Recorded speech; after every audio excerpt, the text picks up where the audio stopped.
jirre jirtu waan nagaa kochi galata rabbii arranta qophii addaa qopheessee qabate isinii dhiyaatee jira.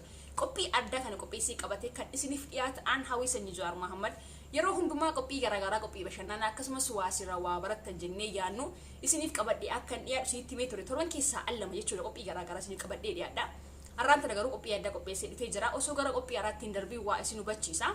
Tin tokkoffaan warreen Zara Entertainment maatii isheen taanii ijoollee Oromoo seenaa subscribe godha. Ijoolleen Oromoo bileenan lakkaa'abnaa amma irra Zaraan sanyii Oromoo sabboontuudhaanii beektu baay'een keessanii. Kanaaf maatii ishee ta'uudhaaf subscribe like share gochuudhaan nu gargaara nu faasiniin jenna. Nuti guddisuu fi qaba Zara Entertainment yookiin Zara sanyii Oromooti.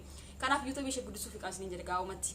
Kanaaf warri maatii isheen taanii yoo xinnaati subscribe like gochuu hin dagatinaa isiniin jenna. Akkasumas immoo akkuma aldarbiisitti mee ture Zara sanyii Oromoo ki Zara Entertainment torarra hin jirtu. YouTube ishee kan hojjetu anaaf beeriidha jechuudha. Beerii ni beektu, beerii Entertainment page yookiin biree jechuudha ni beektu.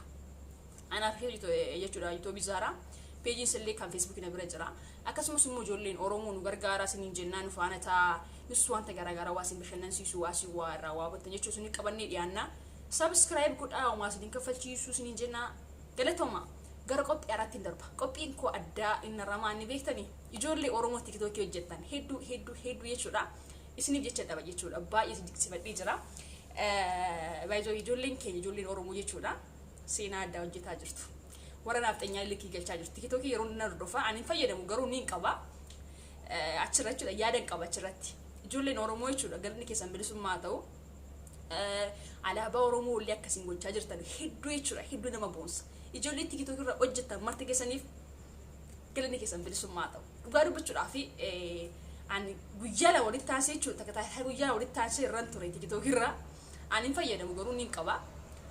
So ijoolleen Oromoo baay'ee itti nama boonsitaa jirtu. Naafteenyaa likkii galchaa jirtu achirraanii afaan jiraatii likkii jiratti himaa jirtu. Irratti illee muudii qabachaa jirtu. Alaabaa keenya illee ol fuutanii mul'isaa jirtu. Akka waliigalaatti ijoolleen Oromoo jechuudha jajjabinni keessan. Gootummaan keessan isiniif jechuudha ijoollee Oromoo dhadhaanis dhiiris jechuudha qeerroof qaree jechuudha isiniif jecha dhaba. Kanaaf akka waliigalaatti namatu wal guddisaa warra YouTube qabdanis warra TikTok qabdanis ijoolleen Oromoo seenaa kan walii follow godhaa naafteenyaa jalaa ba'a. Akka TikTokittis akka YouTube irrattis page Facebook illee jechuudha naafteenyaa jalaa ba'a. Ijoollee Oromoo wal guddisaa wal kan walii keessanii share godhaati. Follow kan walii baay'isaati warra naafteenyaa garaa jaraa gubaa malee jira jaraa ba'a.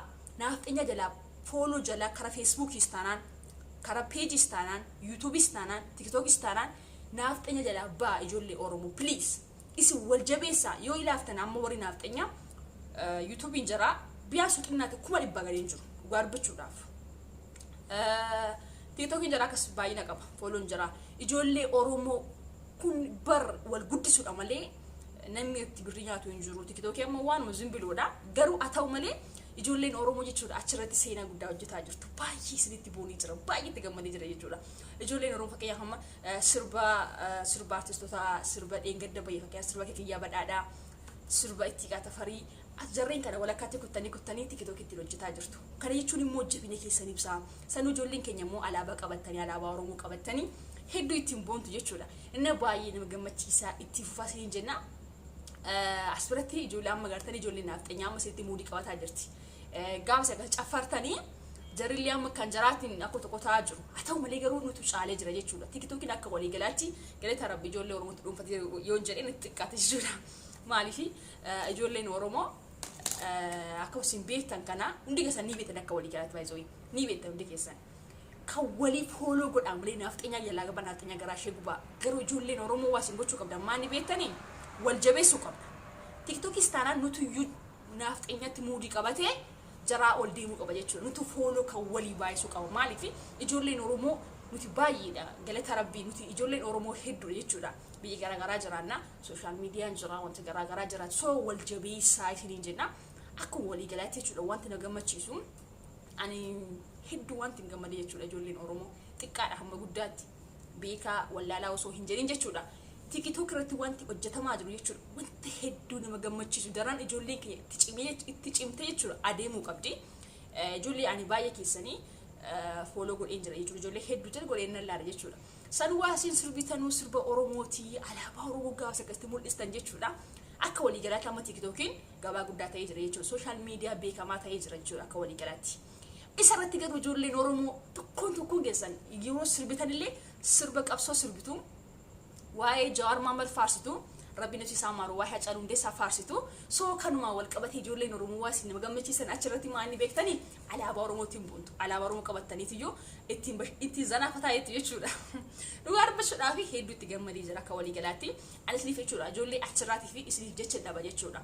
Kalees ingeddi zimmi daawwataan ture yeroo hedduu ani chirra ingaleen daawwadhu dheenyuma bareedde garuu anumaan xaqqamu.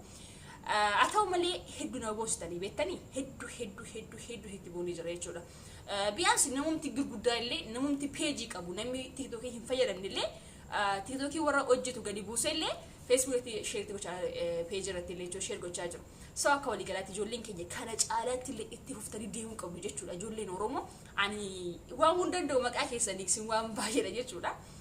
Soo yoo Facebook irra gabaatan illee peejii yookiin akka live minamni yoo hin dubbanne illee TikTokiidhaan hojii boonsaa hojjetaa jirtu jechuudha. Akka walii galaatti ijoolleen Oromoo akka walii galaatti TikTok irra warri jirtan karaa garaagaraa ta'uu danda'a. YouTube's qabaachuu dandeessu ittiin hojjetaa jiru jechuudha. Galanni keessan bilisummaa ta'u bilisummaa galanni keessan. Ammas immoo isiniif ergaan qabu yookiin gorsa qabu jechuudha ijoollee TikTok irraatii fi waa lama sidii gorsa qaba. Jalqabarratti sindiin baay'ee niqsifa jechuudha. Baay'ee sin niqsifadhee jira. Itti aansee garuu isiniif gorsa qabu. Naftanyaa jalaa ba'a. Naftanyaa following godhina. YouTube istaanaan, PG istaanaan, wanta garaagara. TikTok istaanaan naftanyaa jalaa ba'a. Isin wal jabeessaa naftanyaa kuffisaa. Isinii gala miti. Nuti baay'eedha. Waan isinitti hima ijoolleen Oromoo hedduudha galataa Rabbi. Kanaafuu nuti wal jabeessuu qaba ijoolleen Oromoo waliin tuffatinaa kan walii jabeessaa. Mush yaannee iseen na beekti ani iseen beeku kan gofooloo godhi wal kadhachuu hin barbaachisu. Wal jabeessuu qaba. Sabboontu tokko har'a gaafa isin alaabaa ishee qabattee gabbaatee caffartu sirba Oromootiin. Eski amma itti gammache keessa namni Oromummaa taate namni Oromoo itti gammadu jechuudha. Gaafa sabboontu yookiin sabboonaa ta'uu gadi ba'ee akkasitti TikTok irra caffaru jechuudha. Alaabaa isaa qabatee ittiin boonee jechuudha. Maalummaa isaatiin, aadaa isaatiin, duudhaa isaatiin bakka jiramte akka walii galaatti sirba Oromoo sanuu sirba qabsoo qabatee yeroo akkasitti gadi ba'ee qarrees taanaan qeerroos taanaan akkas caffaran jechuudha. Ani keessi koo gammachuu han qabu jechuudha. Isiniif himuu hin danda'u jechuudha. So ijoollee Oromoo jechuudha an akka isinitti gabaabse nafxinyaa jalaa ba'a baay'ee. Ijoollee nafxinyaa jalaa ba'a. Jarallee sinillee harrabsanii wanta fedhillee haa godhanii ittillee golfinaa ittillee maan jedhina maaliif beektanii isin ofii keessanii caaltanii argamuu qabu jechuudha. Isiniif gala miti nutu caalee argamuu qaba nutu beekumsa qaba nuti hubannoo qaba waa'ee siyaasaas taanaan waa'ee Oromummaas taanaan namni walitti himuu hin barbaachisu. Waa'ee siyaasa ati baratteetta ati hin baranne jechuun hin barbaachisu. Siyaasa jechuun namni Oromoo ta'e dhalate gaafa dhalatu baase namni Oromummaa isaati jechuudha. Siyaasa yookiin waa'ee sabboonummaa waa'ee Oromummaa isaa wajjin dhalachuu danda'a jechuudha. Kan Oromummaa mushyaa namni Oromoo ta'eef Oromoo cinqamu miti isinii galami. Namni sabboonummaa isaati cinqamu har'a osoo hin taane duraan dursee kee jira jechuudha onnee isaa keessa. So akka walii galaatti ijoollee Oromoo wal jabeessaa baay'ee wal jabeessaa bakka waa biraa dhiisaa. Amma waan gabaasiitu maani beektanii fooloo kan walii godha.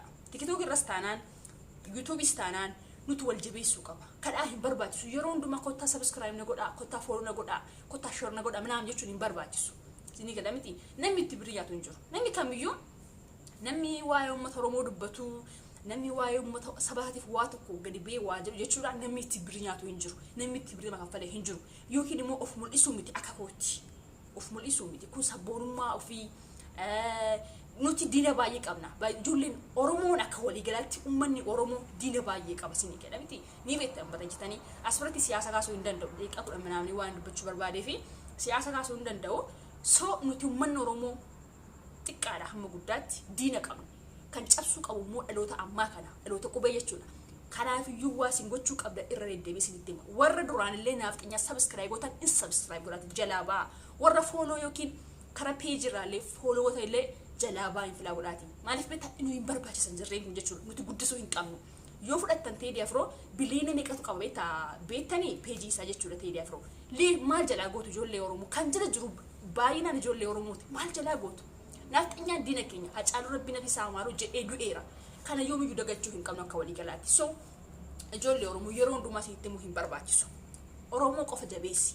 Sabboonus ta'e, sabboontus ta'e, sabboonaas ta'e mush yaannee wal beeknaa osoo hin taane wal jabeessuudhaaf qophaa'uu qabna. wal gargaaruuf qophaa'uu qabna wal guddisuuf qophaa'uu qabna kan ammoo walitti immoo hin barbaachisu jechuudha marti keessa subscribe godha mushiyaanne imuus hin barbaachisu nama cimaa tokko yoo agartan yookaan nama sabboonummaa haati dubbatu nama Oromoo ta'e jechuudha ni beektan barajitanii kanaaf osoo namni isin kadhatiin subscribe yoo gootan baay'isoo ijoolleen biyya arabaa jiraattan ijoolleen biyya garaagaraa jiraattanii daataa miti daataan darbee jechuudha wifi fayyadamtu kana jechuun immoo free wifi dha otuma daataa ta'e illee sa'aatii yookiin daqiiqaa hin fudhatu jechuudha subscribe gochuun like gochuun waan cimaa miti maaliifi ana makooti yani page qofa fayyadama Facebook irraa hawwi entertainment jechuudha garuu ana kakoo tunaaf danda'ame ummata Oromoo bileena lakkaamu hunda jiraati follow subscribe share like yoon god omamiti maaliifi wal guddisuudhaaf malee namni nama kaffalee birrii namni nama kadhatee osoo hin taane bakka illiina keessa jechuudha sammuun keessan isin ajajuu qaba jechuudha akka walii galatti jabaadha isin jenna ijoollee TikTok jiraattan keessattuu ijoollee TikTok hojjettanu dhugaa rabbii hedduu si dikti jechuudha waan hunda danda'u maqaa keessan dandeettii keessan illee sabboonummaan keessan illee bakka jirami hedduu gammachiistu itti fufaa isin jenna ijoollee sin faana jirraa isin illee nu gargaara Zara Entertainment YouTube subscribe gochuu hin dagatina like gochuu hin dagatina galatooma yaada qabdan immoo yoo waa dogoggora jiraadhe immoo commenti jala kaa akka lammeetti deebiniif isin jedha galatooma